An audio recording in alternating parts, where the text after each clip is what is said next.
तमाम मज़ीद नाज़रीन को खुश आमदीद। मज़ीद नाज़रीन, आज हम बात करेंगे इंडिया पाकिस्तान ताल्लुकात मुख्तलिफ ममालिक में जोड़ी हथियारों की तादाद बढ़ाने का मुकाबला क्यों है और इससे क्या खतरात लाहक हो सकते हैं। आज से तकरीबन 76 साल कबल दुनिया के किसी मुल्क पर पहली और आखिरी बार एटम बम गिराए गए थे और 6 अगस्त 1945 और 9 अगस्त 1945 ये वो दो तरीके हैं जो जोहरी हथियारों से दुनिया के वजूद को लाहक खतरा की तरफ रहती दुनिया तक इशारा करती रहेंगी। अमेरिका ने 6 अगस्त को जापान के शहर हिरोशिमा और 9 अगस्त को जापान ही के शहर नागासाकी पर एटम बम गिराए थे।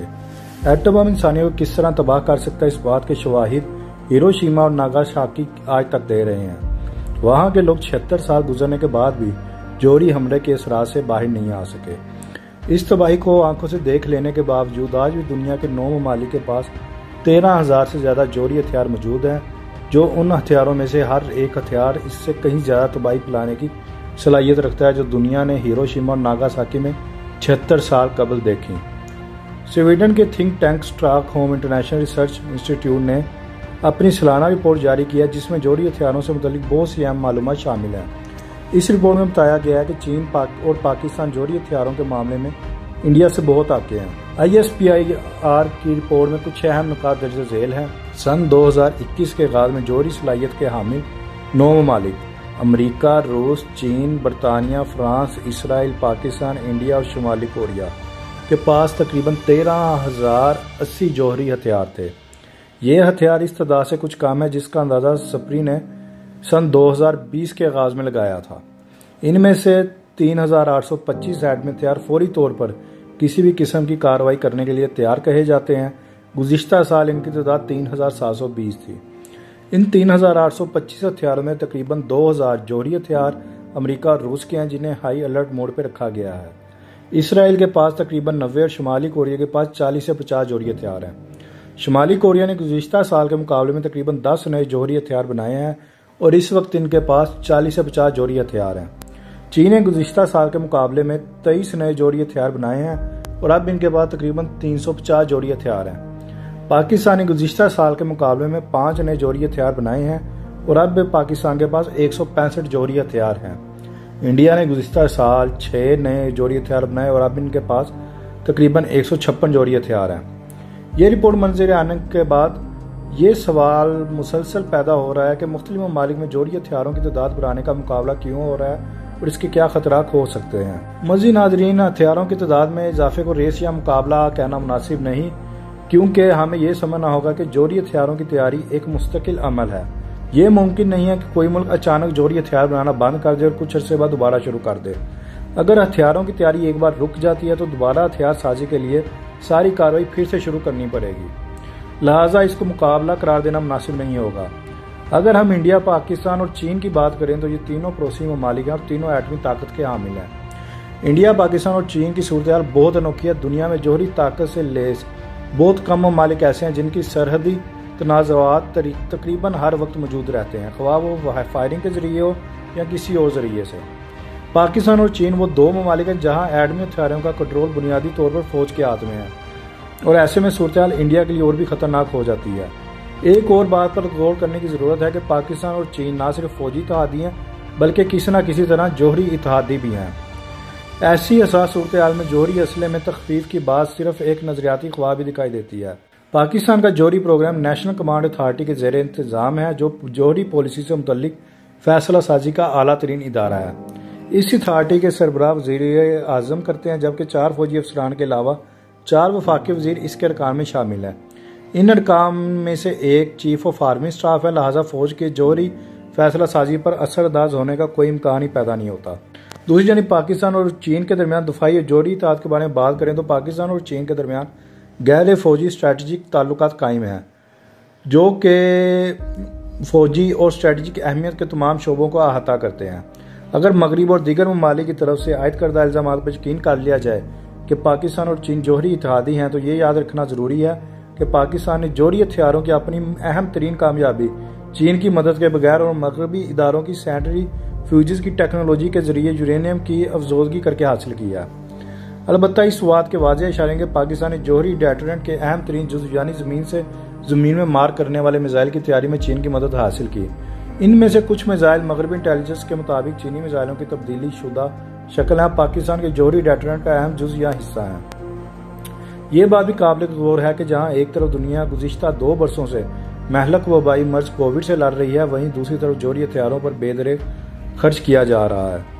अभी पिछले हफ्ते ही नोबल इनाम याफ्ता बैनुल अक़वामी तंजीम ICAN की एक रिपोर्ट सामने आई है। इस रिपोर्ट में बताया गया है कि सन 2020 में जौहरी सलाहियत वाले ममालिक ने सिर्फ जौहरी हथियारों पर 72.6 अरब डॉलर खर्च किए हैं, जो कि सन 2019 के मुकाबले में 1.4 अरब डॉलर ज्यादा है। इस रिपोर्ट में बताया गया है कि वबाई अमराज की तबाह कारियों, तबाह हाल मईशत और बिगड़ते हुए सेहत के निज़ाम के बावजूद हुकूमतें किस तरह लोगों के टैक्स के पैसों को दफाई ठेकेदारों को मुंतकिल कर रही हैं। वबाई अमराज के दौरान जौहरी हथियारों पर सबसे ज्यादा खर्च करने वाले ममालिक में अमरीका पहले नंबर पर और चीन दूसरे नंबर पर, जबकि इस फहरिस्त में इंडिया छठे और पाकिस्तान 7वें नंबर पर है। इंडिया को एटमी सलाहियत से लेस करने में अहम किरदार अदा करने वाले और मिसाइल मैन ऑफ इंडिया के लाने वाले साइंसदान APJ अब्दुल कलाम ने कहा था कि जौहरी हथियार दूसरे ममालिक को हम पर हमला करने से रोकते हैं, लिहाजा वो अमन के हथियार हैं। जौहरी हथियारों को अक्सर वेपन्स ऑफ डिटर्रेंस यानी जंग से बचाव का हथियार भी कहा जाता है। जौहरी हथियार कभी भी हमले के लिए नहीं होते, बल्कि इनका मकसद दफाई होता है। अगर हम इंडिया, पाकिस्तान और चीन के बारे में बात करें तो मुझे नहीं लगता कि ये ममालिक कभी भी एक दूसरे पर जौहरी हथियारों से हमला करेंगे, क्योंकि तीनों के पास एटमी हथियार हैं। यही वजह है कि सरहद पर कुशीदगी के बावजूद सूरत हाल एटमी हमलों तक नहीं आती, और ये वजह है जो जौहरी हथियारों को वेपन्स ऑफ डिटर्रेंस कहती है। मुझे नहीं लगता कि इंडिया के कभी भी पाकिस्तान या चीन के साथ जौहरी जंग की नौबत आ सकती है। जौहरी हथियार जंग में इस्तेमाल होने के मकसद के लिए बनाए ही नहीं जाते, क्योंकि जौहरी हथियारों के हवाले से इंडिया और चीन की पहले इस्तेमाल न करने की पॉलिसी है, लिहाजा ये खदशा खुद ब खुद एक हद तक कम हो जाते हैं। ताहम इसके मुतालिक इसराइल और पाकिस्तान का मौक़िफ़ वाज़ेह नहीं है। ताहम अमरीका, रूस, बरतानिया, फ्रांस और शुमाली कोरिया जैसे ममालिक पहले इस्तेमाल न करेंगे की पॉलिसी का हिस्सा नहीं है। पहले इस्तेमाल ना करने की पॉलिसी यानी नो फर्स्ट यूज के बारे में पाकिस्तान ने वाज़ेह किया कि जौहरी हथियारों के इस्तेमाल में पहल ना करने की पॉलिसी उसे कबूल नहीं, क्योंकि ये डेटरेंट इंडिया के रवायती हथियारों में बर्तरी के मुकाबले के बनाया गया है। हमें इंडिया की रवायती हथियारों की सूरत हाल में तब्दीली को मद्देनजर और मलहूज़ खातिर रखना होगा। लिहाजा जब इंडिया ने कोल्ड स्टार्क डॉक्ट्राइन मुतारिफ करवाया तो हमें मुख्तसर फासले पर मार करने वाले मिसाइल अपने दिफाई निज़ाम में शामिल करने पड़े। तब मैं ये ज़रूर कहूँगा कि इबहाम डेटरेंट की कदर को मज़ीद बढ़ाता है। जौहरी हथियारों की बढ़ती हुई तादाद के बारे में इसलिए तशवीश का इजहार किया जाता है क्योंकि मगरबी ममालिक इस्तेमाल में पहल ना करने की पॉलिसी पर अमल पैरा नहीं है। साथ ही ये भी फिक्र की बात है कि कौन से मुल्क के पास कितने जौहरी हथियार हैं। SIPRI की रिपोर्ट हर साल आती है और इसमें बहुत ज़्यादा फ़र्क नहीं होता। बाज़ अगर किसी मुल्क के पास असला ज़्यादा होता है और किसी के पास कम होता है। एटम बमों की ज़्यादा तादाद से कोई फ़र्क नहीं पड़ता, क्योंकि तबाही के लिए एक बम ही काफ़ी है, लिहाजा तादाद से ज़्यादा फ़र्क नहीं पड़ता। जब 2002 में इंडियन पार्लियामेंट पर हमला हुआ तो इंडिया ने अपनी फ़ौज को हरकत दी और जवाब में पाकिस्तान ने अपनी बड़ी फ़ौज को तैयार रहने का हुक्म दिया। इस फौजी नकलो हरकत पर उठने वाले अखराजात बहुत ही ज़्यादा और पाकिस्तानी हुकूमत के लिए महंगे तरीन साबित हुए। इसके साथ साथ पाकिस्तानी बड़ी फ़ौज का बड़ा हिस्सा मगरबी सरहद पर शुमाल मगरबी खित्ते में अस्करिया पसंदी को ख़त्म करने में मसरूफ़ था। इस सूरत हाल ने पाकिस्तान को मजबूर किया कि वो टैक्टिकल जौहरी हथियारों को अपनी जंगी मनसूबाबंदी में शामिल करे। अव्वल दिन से पाकिस्तान ने यह वाज़ेह किया है कि जौहरी हथियारों के इस्तेमाल में पहल पर पाबंदी से कबूल नहीं है, और ये बुनियादी तौर पर भारत के रवायती हथियारों में बढ़ोतरी के खौफ की वजह से है। तो क्या दुनिया को एटम बम से कोई खतरा नहीं है? मज़ीद नाज़रीन, एटमी हथियारों को हथियारों का डेटरेंस और अमन का हथियार करार देने के बाद भी माहिरीन एटमी बमों की वजह दुनिया में मौजूद खतरा से पूरी तरह इनकार नहीं कर सकते। वक्त गुजरने के साथ साथ माहिरीन के जरिए डेटरेंस के नज़रिए को भी चैलेंज किया गया है। आलमी सलामती के मामले पर काम करने वाली तंजीम बुलेटिन ऑफ एटॉमिक साइंटिस्ट में शाया एक मजमून के मुताबिक जौहरी हथियारों के हवाले से डेटरेंस का असूल अब बेमहल हो गया है। जौहरी हथियारों को ख़त्म करने के लिए बैनुल अक़वामी मुहिम और royal institute of international affair जैसे थिंक टैंक और तंजीमें जौहरी हथियारों के खतरात को कम करने के लिए मुस्तकिल तौर पर काम कर रही हैं।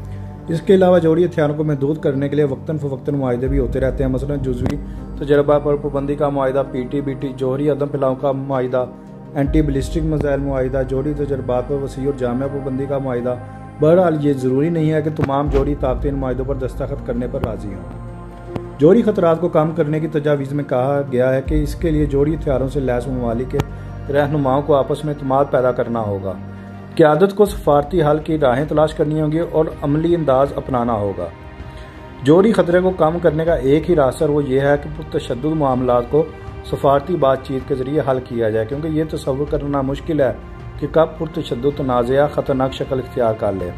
वैसे जब तक दुनिया में जौहरी हथियार मौजूद हैं, इनसे वाबस्ता खौफ भी मौजूद है। जैसा कि नोबेल इनाम याफ्ता अमरीकी साइंसदान जॉर्ज वार्न ने कहा था कि जौहरी हथियार हमें बाहमी तबाही का खौफ दिलाते हैं और बाहमी तबाही का खौफ भी खौफ ही होता है।